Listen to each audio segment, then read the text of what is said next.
হরে কৃষ্ণ। বন্ধুরা, আপনাদের সবাইকে আদর প্রণাম। আমার নাম হরিদাস, ইস্কন মায়াপুরে থাকি। আপনাদের সবাইকে স্বাগত জানাচ্ছি আজকের শ্রীখোল পাঠে। তাহলে বন্ধু, আজকে আমরা শ্রীখোল পাঠে কি শিখব? আজকে আমরা শিখব কাহারবা ভজন ঠেকা। মাত্র দুইটা মন্ত্র আজকে আমরা শিখব। এই দুইটা মন্ত্র যদি আপনি তাড়াতাড়ি শিখে যান, গানেতে বাজাইতে আনন্দ পাবেন।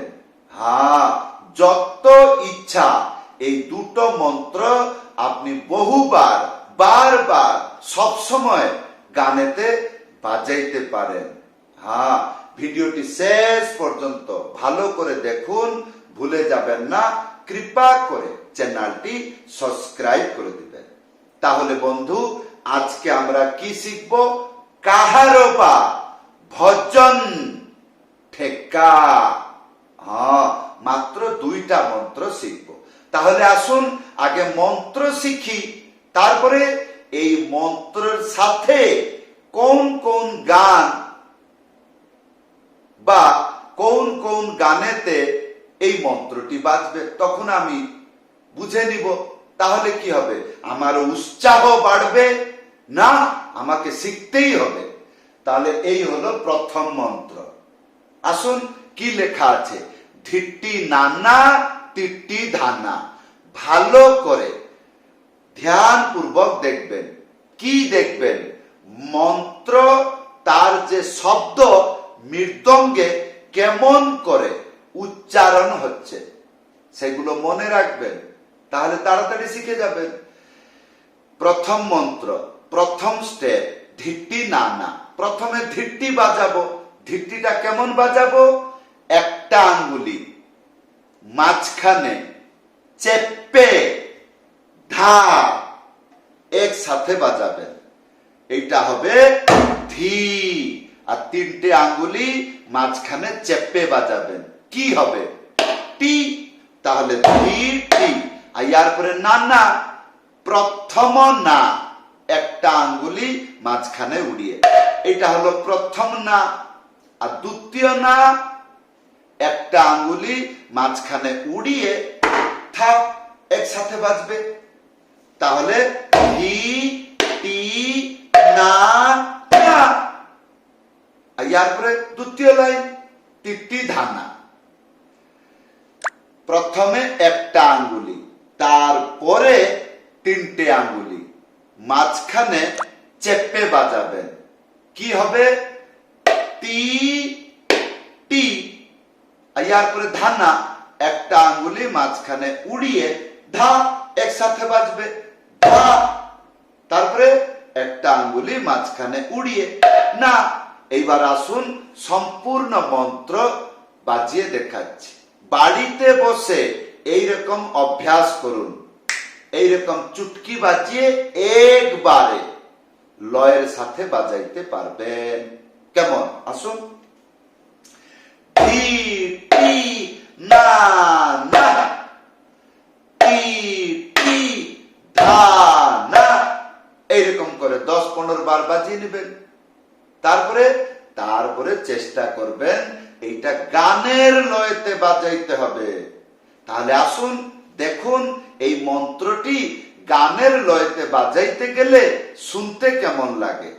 তাহলে একটা গান গাচ্ছি আর এই মন্ত্রটা বাজাচ্ছি, দেখুন এটা শুনতে কেমন লাগে। মঙ্গল ভবন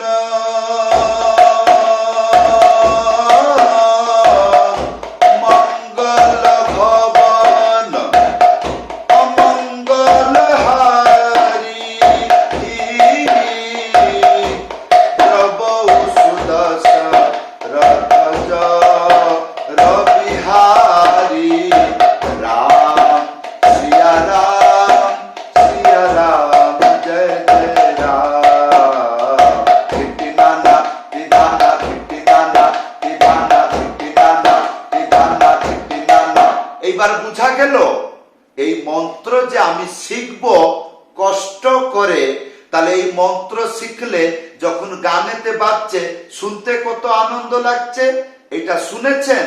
হ্যাঁ, এইরকম ভাবে মন্ত্র বলবেন। কিরকম? যেরকম আমি গানেতে বাজাইলাম, ধিকটি না না তিকটি ধান না, ধিকটি না না তিকটি ধান না, ধিকটি না না তিকটি ধান না, এইরকম বাজাইতে পারলে তাহলে আপনি গানেতে বাজাইতে পারবেন। এইবার আসুন 2 নম্বর মন্ত্র শিখব। এই লেখা আছে, কি লেখা আছে?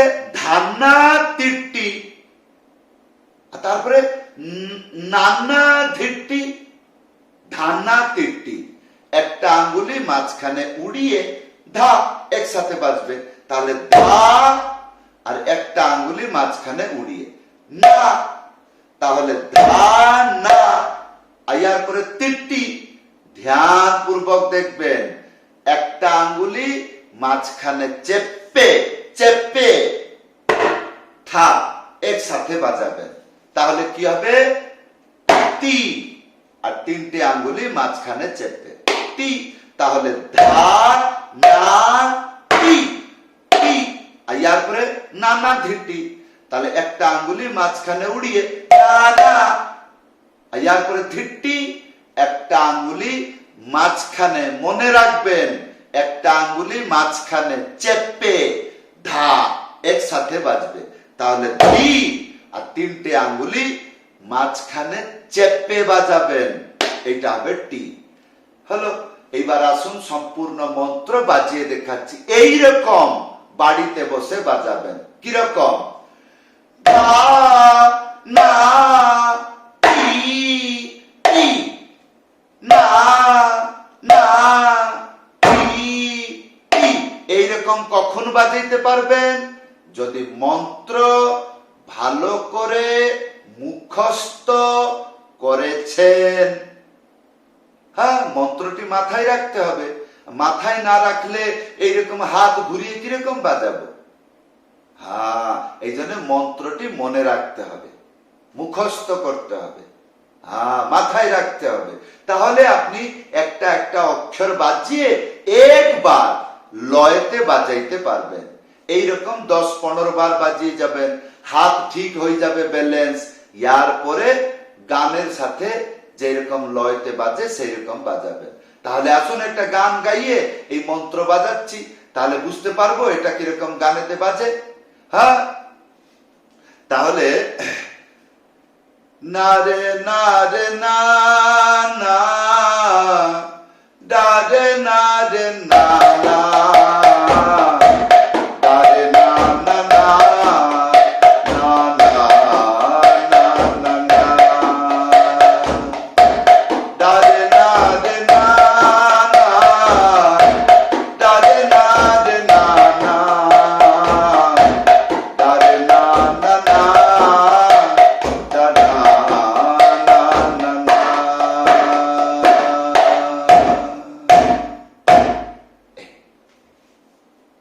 হলো। তাহলে বন্ধু, এই যে 2টা মন্ত্র, খালি শুধু মন্ত্র শিখলে থোড়ি হবে। তাহলে কি করতে হবে? মাঝখানে একটা সিস্টেম বানাইতে হবে। কি? যেরকম ধীর বাজাইলে তিয়াহি, এইটা তো ডবলের মতন শুনতে লাগছে, তাহলে ইয়ার সাথে পিকআপ শিখবেন। তার মন্ত্র হচ্ছে এইটা। কি লেখা আছে? তাতিটি তাতিটি তা, তিক ধা ধা। একটা আঙ্গুলি মাঝখানে উড়িয়ে কি হবে? তা। হলো। তাহলে তা, আয়ার পরে তিট্টি, প্রথমে একটা আঙ্গুলি, তারপরে 3টে আঙ্গুলি মাঝখানে চেপে বাজাবেন। তা তি টি। আরেকবার তা তি টি, তারপরে তা, ইয়ার পরে টিক ধা ধা, 3টে আঙ্গুলি মাঝখানে চেপে, এটা হবে টিক। একটু জোরে বাজাবেন, টিক, তারপরে ধা ধা। হলো। তাহলে ধা ধা, একটা আঙ্গুলি মাঝখানে উড়িয়ে ধা একসাথে বাজবে। ঠিক আছে? ধ্যান রাখবেন। কি? এই যে তাত্তিটি তাত্তিটি তা, এই তা গুলো দুটো হাতে বাজাবেন।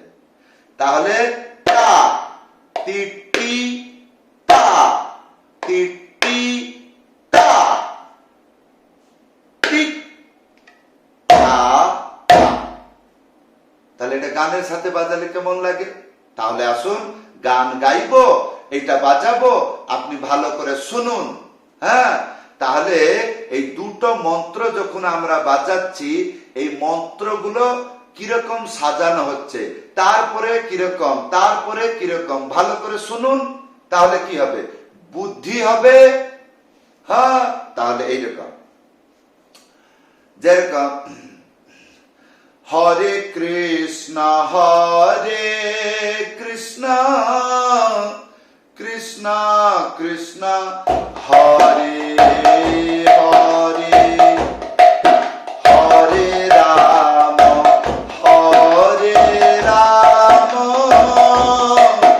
রাম রাম হরে হরে, হরে কৃষ্ণ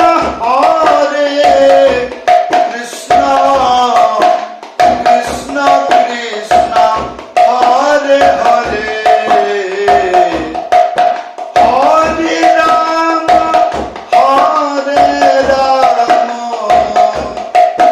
রাম রাম হরে হরে, হরে কৃষ্ণ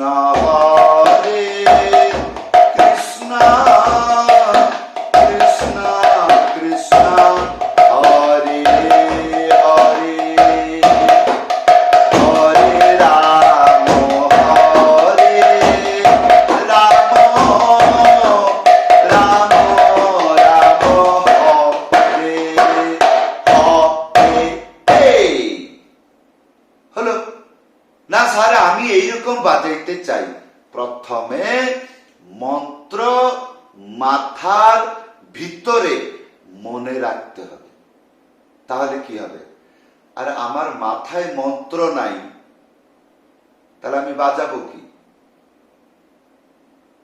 তাহলে আমি যে উচ্চারণ করব, আমার মনে নাই, তা উচ্চারণ করব কি করে?